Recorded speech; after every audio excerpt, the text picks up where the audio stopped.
Sansen wahkumaganak. Madelaine nisnikasan. Sukaskis gwintadihgawin. Sakatuak utse nia. Hello, my friends.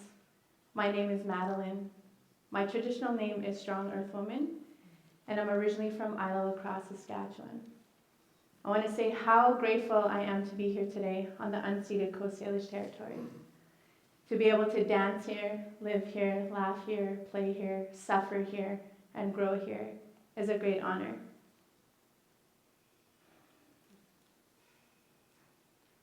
I just want to hold that silence in that space. To be in here today, standing here, I don't know if my ancestors ever walked here. I don't know if they ever made that trek over the mountains to come and walk on this territory. So for me to be here is a great gift to them. And I'm sure they're standing behind me, beside me, and in front of me, and all around me right now.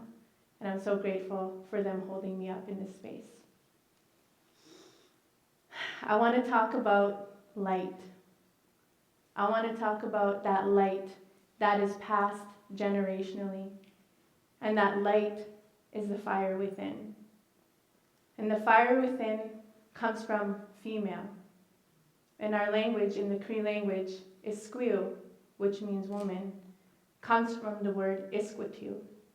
And Isquitu means fire. And if you think of fire, fire is life. Fire creates life.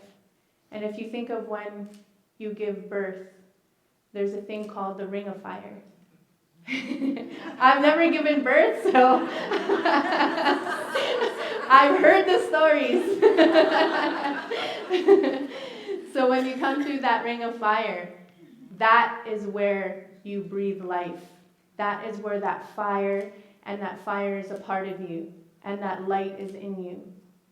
They say the greatest and farthest and hardest journey you're going to take is within yourself. I always say, you don't have to do eat, pray, love and travel to Bali and India and go to a yoga retreat to find yourself. Because if you look where you are right now, this is where you are. And everything that you need is within you. It's right here, right here, right here, and all around you. My dad talks about a spiral. He talks about the spiral of life. If you look at the medicine wheel looks like a circle, and it is. And he says when you turn it sideways, it's a spiral. It's like the DNA of our people. So that is what is all around you, is the DNA of your ancestors. And that is where your light comes from. I'm going to tell you a story about a little girl. This little girl is me, growing up in northern Saskatchewan, and I'm sure a lot of you will relate to this. Coming from a broken family because of residential school, because of those intergenerational effects that have impacted me. I grew up in the north. My mom, a beautiful woman, she still walks with addiction right now because of things she hasn't dealt with. My father, who is a man on a healing journey, who holds ceremony. I never had them there to tell me, you're good at this.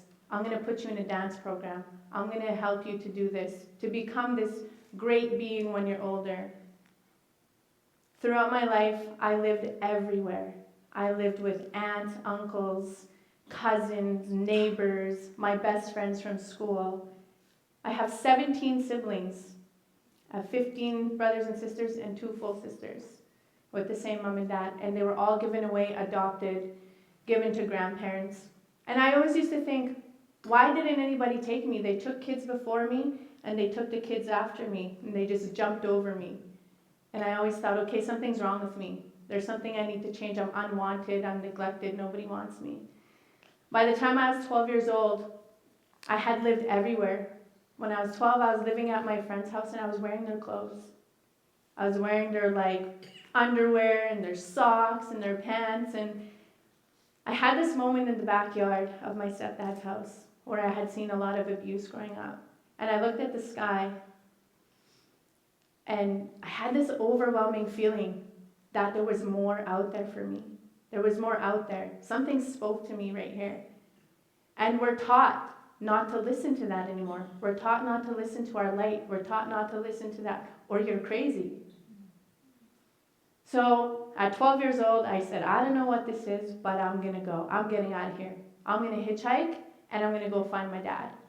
I went all over town, and I said, I'm leaving, and I'm never coming back. This is it. I've left so many times and come back up until I was 12.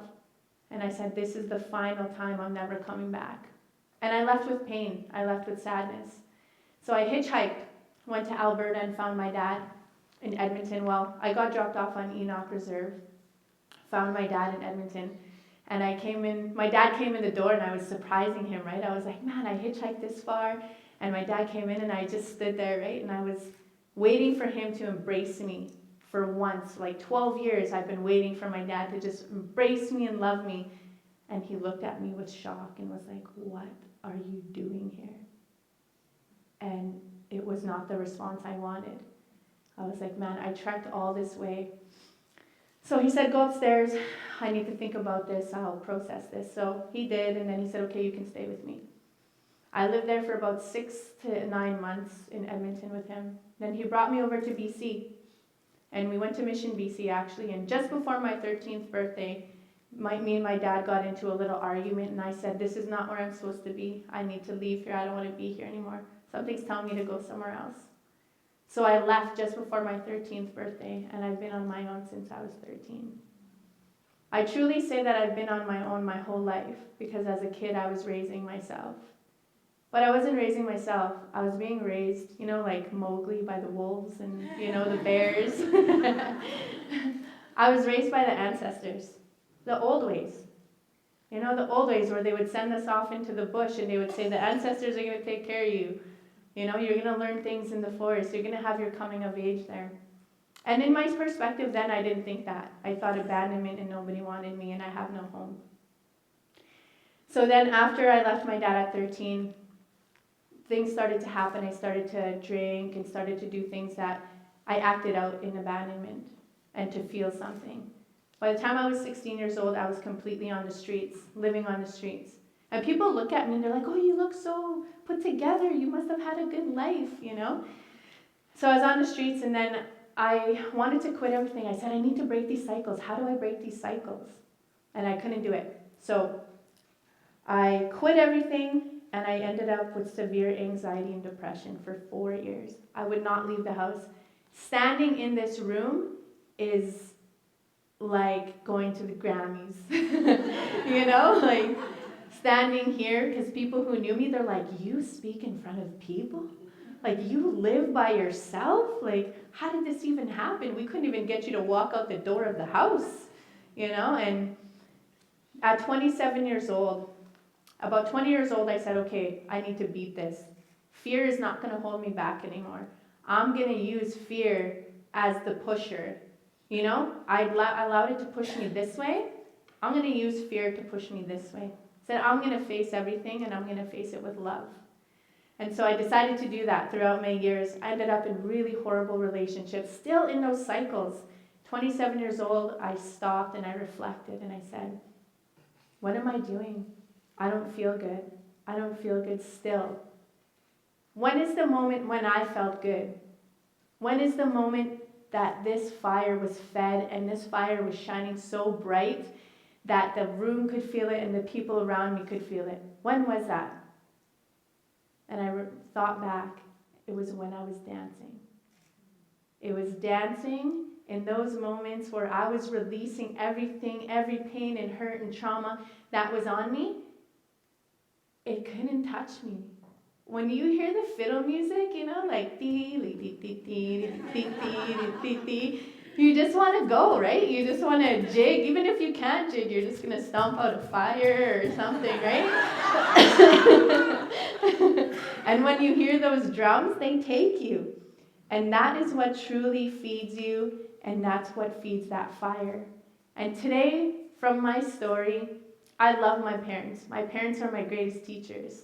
Just because they couldn't be there for me in the way I wanted them to, in a way parents should, and see it as ceremony, I was that ceremony for them. I was that love for them that they had no idea about. So I was here to feed their fire. I was here to take care of them. I was here chasing my mom and dad all over the place because I was given to them for that purpose. And when I chose that perspective, because it's a choice, I chose that perspective, my life completely changed and my world completely changed. So I want to share a dance with you. I'm sorry, I'm a gabber. I can talk forever and tell stories. It's the gift my dad gave me. I'm going to do a couple dances for you today. And in these dances, I hope that you feel a sense of home, and I hope that your fire is fed.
Thank you so much. You have no idea the way that you just stood up. You fed the fire within me that I needed right now. I'm going through cancer and I'm going through my second surgery next week, and I do this because it gives me life, and this is what's going to heal me through it, and just what you did for me. I'm here to give you that gift, and I hope that you, if I can have everybody just hold their hands up and receive the light in my fire. And I hope that all of you will send me some of that for my journey. I'm so grateful to be here.